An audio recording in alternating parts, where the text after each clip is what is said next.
विधायक बोले, अधिकारी किसानों से कर रहे अवैध वसूली। विधानसभा में कहा, अफीम किसानों को बेवजह परेशान किया जा रहा है।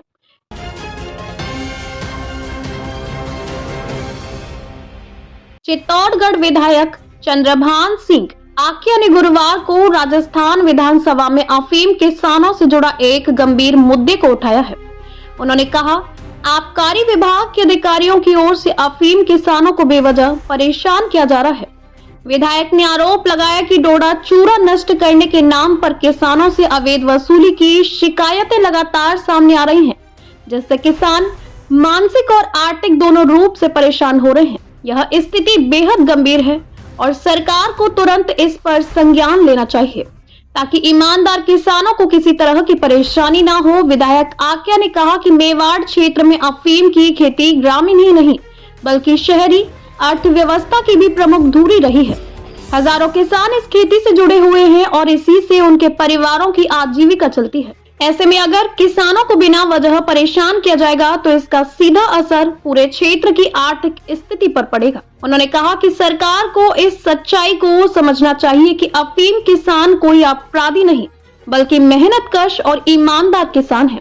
विधायक ने सदन में बताया कि हाल ही में आबकारी विभाग द्वारा अफीम किसानों से 8 साल पुराने डोडा चूरा का हिसाब मांगा जा रहा है। उन्होंने कहा कि एक पट्टे पर अनुमानित तौर पर हर साल लगभग 60 किलो डोडा चूरा निकलता है। इस हिसाब से 8 साल का करीब 4 क्विंटल 80 किलो डोडा चूरा किसानों से नष्ट करने के लिए कहा जा रहा है। ये मांग पूरी तरह अव्यावहारिक और अन्यायपूर्ण है क्योंकि डोडा चूरा अधिकतम 6 महीने में ही खराब हो जाता है। चंद्रभान सिंह आख्या ने सदन में याद दिलाया कि पहले सरकार डोडा चूरा तौलने पर किसानों को पैसा देती थी, लेकिन वर्तमान में ना तो सरकार डोडा चूरा खरीद रही है और ना ही नष्टीकरण के बदले कोई मुआवजा दिया जा रहा है। उन्होंने कहा कि किसान ईमानदार है और पुराने खराब हो चुके डोडा चूरा को खेतों में खाद के रूप में डाल चुके हैं। किसी भी किसान के पास कोई पुराना माल बचा नहीं है।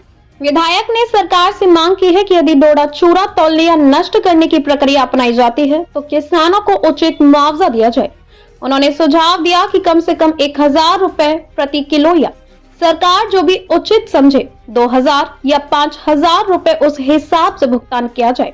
बिना मुआवजा दिए किसानों को इस प्रक्रिया में झोंकना पूरी तरह गलत है और इससे किसानों में नाराजगी बढ़ रही है।